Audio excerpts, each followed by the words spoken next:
So you have 10 to 14 days, one rental car and the entire European continent at your feet. It sounds like a perfect holiday, but without a plan, it can quickly become a logistic nightmare. I was born in Italy and spent 25 years driving across the continent before moving to Australia. Now I come back every single year and I see tourists making the same mistake over and over. And today I'm giving you the master plan for the 10-day trip that actually works. So let's get into the details, but first make sure to grab the free master guide I've linked in the video description. It's called Rent, Drive, Explore Europe Easily, and it covers all of the logistics you need to organize your perfect road trip.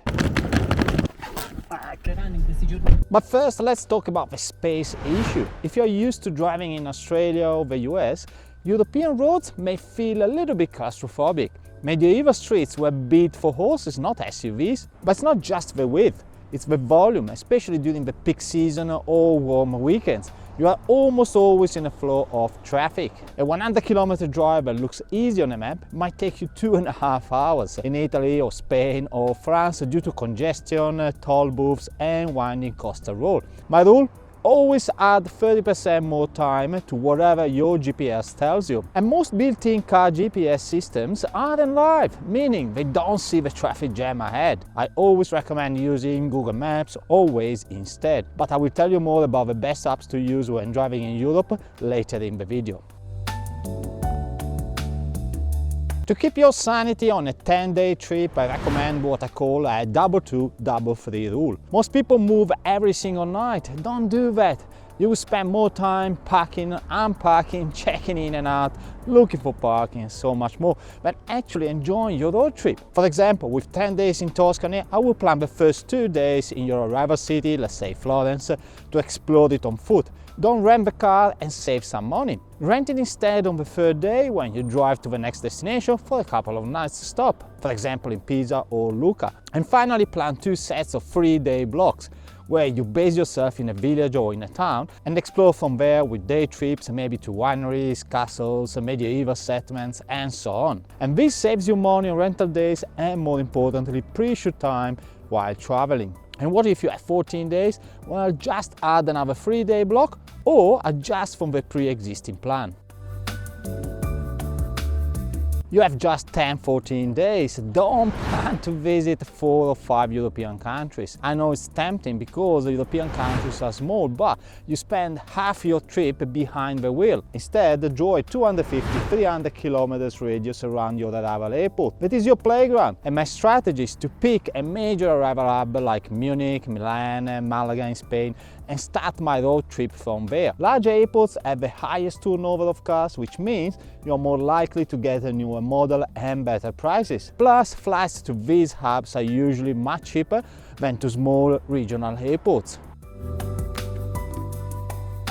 When you rent cars, you get the best prices when you loop your trip, picking up and dropping off in the same city. One-way trips across borders, like from Milan to Paris, can be 10 times more expensive. However, within the same country, like from Milan to Rome, you might find a competitive price if a provider needs a car moved back to a major hub. And based on my experience, this happens most often with larger cars or SUVs. The difficult part is finding these special deals. And personally, for the last 7 years, I've been using what I call the Airbnb of car rentals, where every car provider is rated between 5 and 10 stars by actual customers like myself. I usually filter above 8 or even 9 stars to shortlist the most trusted operators. I set the pick-up and drop-off destinations and I book the car, as easy as that.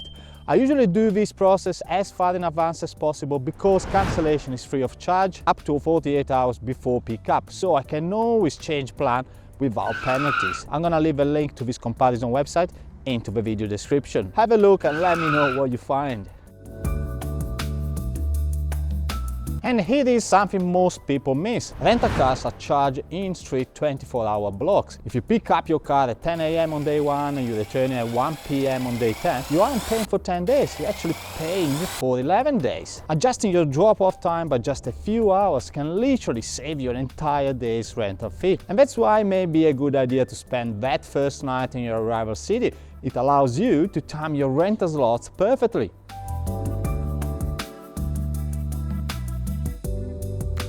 If you're crossing borders, say Germany into Austria, the rental company often charges a one-off cross-border fee, which is around 30 to 50 euros. You can verify the actual cost in the rental conditions. Another important tip, always remember to declare at the desk that you are crossing borders. If you don't and you have an accident or a breakdown in another country, your insurance and roadside assistance could be void. You are essentially asking for trouble if you don't disclose it.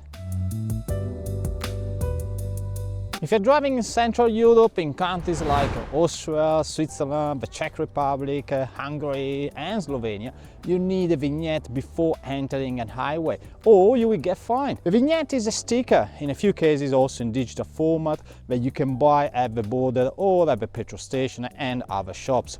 Some rentals include them, so always ask. The cost is between 20 and 50 euros and it lasts from a week to 1 year.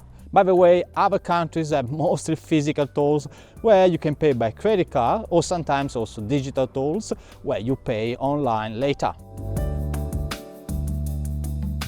And now some digital logistic. For the European road trip, I usually suggest having these 3 apps. The first one is Waze, which is better than Google Maps in Europe for real-time speed cameras alerts and police traps. My second must-have is Easy Park, to pay for parking almost everywhere. It's absolutely a lifesaver because you can extend your parking time from your phone while you're still at lunch. Very flexible. And finally, Via Michelin or Via Michelin, which calculates the exact cost of your trip, including fuel and those expensive tolls in France, Italy, Spain, Portugal, and so on. I'm gonna put the links to these apps straight into the video description. And now, if you're enjoying this guide, remember this video is just one piece of the puzzle. I've already posted plenty of European videos, like the car rental fees you should expect in Europe, or the full guide on crossing European borders with a rented car. And I have so many more coming, including the best road trips you can do in France, Italy, Spain and other European countries. All the links are in the video description below, and you can find the entire playlist, including renting a car in Europe and road trips, here in the corner. And if you don't want to miss any of these essential tips, hit that subscribe button now. Right, let's jump to the next point.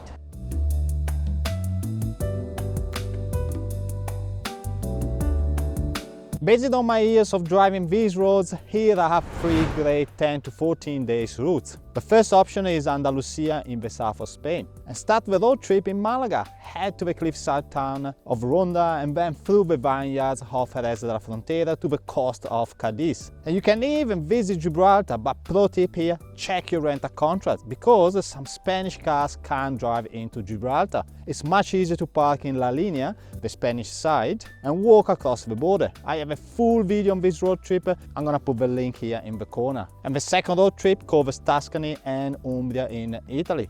Start in Rome, drive north into the heart of the medieval world, visit Orvieto, Pienza, San Gimignano. These are the hilltop heroes. Always park your car outside the walls and walk in. I have a full playlist on Tuscany with plenty of guides, which I'm gonna put into the video description as well. And lastly, the area of Bavaria in Germany. Start in Munich, spend 2 days in the city, check my Munich video for tips, and then grab the car and head to Starnberger See. And then the fairy tale Neuschwanstein Castle, basically the Walt Disney Castle, and drive into the Black Forest. If you want a real view, head to the Zugspitze, Germany's highest peak.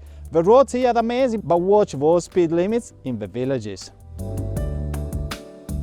And before closing this video, let me tell you that planning is the difference between a holiday and a logistic nightmare. It's not just about booking a car, it's also about the best roads, the family-run restaurants, and knowing exactly where to park. No time wasted on annoying things on a holiday. And by the way, do you already have a road trip in mind? Well, share it in the comment area because I might have a tip for you. And before ending this video, take a moment to hit that like button and subscribe to the channel because I have more videos coming in the next few weeks that I'm pretty sure will be useful for your next holiday. And that's it, I see you in the next one. Ciao ciao.